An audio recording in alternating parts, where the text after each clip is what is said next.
Good morning, everyone. Thank you all for joining us. I'm Duke Carter in for the Sunday edition of the Eyewitness Morning News. So we're going to kick off the show with the most important thing you need to know about, and that's the weather. Jay Gallet is here with your weather forecast. Jay, what can we expect today?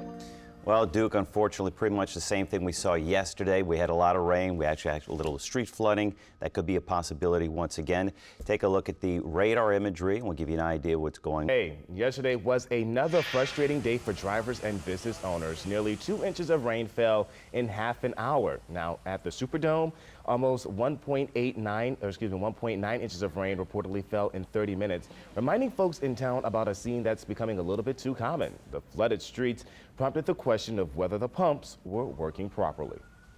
It was only about 30 minutes of rain. It wasn't very long, and it was kind of heavy, but the drain should work a little better than they do, I feel.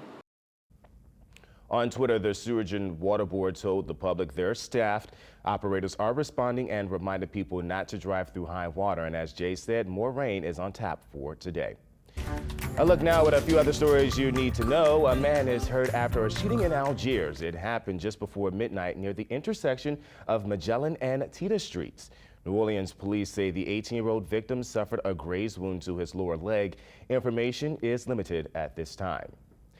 2 people were killed in a crash in St. John Parish. Officials say it happened just before 6 yesterday morning. They say 44-year-old Lonnie Doucette was driving west on LA 3127 when he crossed the center line and hit a vehicle driven by 38-year-old Mindy Becknell. Unfortunately, both people died at the scene, and at this time, the cause is unknown, but blood and alcohol tests have been ordered. A new law will go soon into effect that will protect sports officials during recreational or secondary school sports. The law makes it a crime to harass them on the field and in the immediate vicinity of the school, enforcing sportsmanship in school sports. According to Senator Dan Claytor, the law is to keep situations from escalating to violence. The law will also protect school administrators, instructors, staff, personnel, and recreation personnel. It will also go into effect August 1st. In national news, Britain's foreign minister says Iran is on a dangerous path after it seized an oil tanker and has summoned Iran's top diplomat.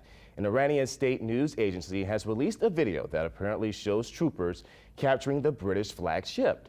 David Martin spoke with the top U.S. military commander for the Middle East. We were traveling with General Frank. Well, there's more to come on the Eyewitness News this Sunday morning. Parents, your kids are having issues with the LEAP test. So we'll tell you what the data shows after the break. And Jay, what can we expect today? Unfortunately, Duke, more rain. I don't think it's been an all-day thing, but some of the rain could be heavy, so look out for that flooding. Details on that when we come back. New data shows that high school students are struggling to improve their LEAP test scores following the new system for a standardized test. The data shows in most parishes, fewer students are achieving mastery or above. Jefferson, Orleans, and St. John the Baptist perform worse than the statewide average. In St. Tammany and St. Bernard, fewer than half of all students hit the mastery target.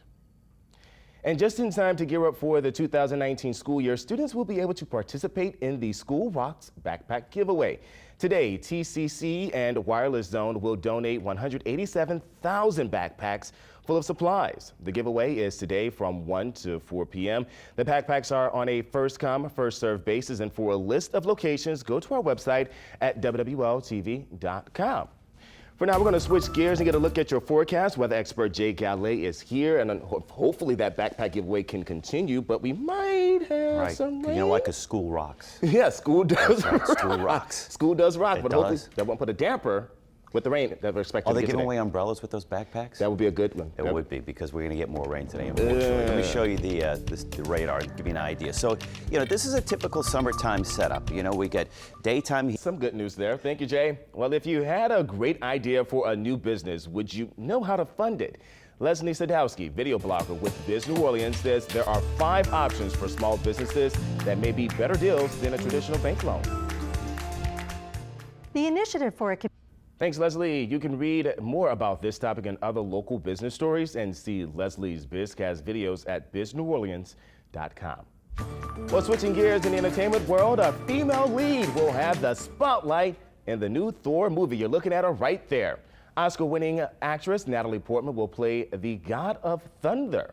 Portman appeared in the first two Thor films as Jane Foster. Foster also made an appearance in the Marvel Comics. You can see it in theaters November 2021. And actor Wesley Snipes hands over the torch to Mahershala Ali in the new Blade movie. The announcement came last night during Comic-Con in San Diego. The blood-sucking suspense was originally released back in 1998 as Wesley Snipes as the vampire hunter. He reprised his role in 2002 for Blade 2 and in 2004 for Blade Trinity. If you want to get tickets to Saints Summer Camp, you better act fast because they're selling out. Ricardo LeCompte breaks down what's available and what's in store for those of you who've already made your purchase. We'll be back. With the advent of cable news and now the explosion of online news sources, the number of people calling themselves journalists is nearly limitless. But there was a time not long ago when one man set the standard for hard reporting, and that's 60 Minutes legend Mike Wallace. Well, this week on Sunday Morning, correspondent Rita Braver looks at a new documentary about Mike Wallace and his legacy. Here's a preview. He was doing what? With you. Why? Why? There was the probing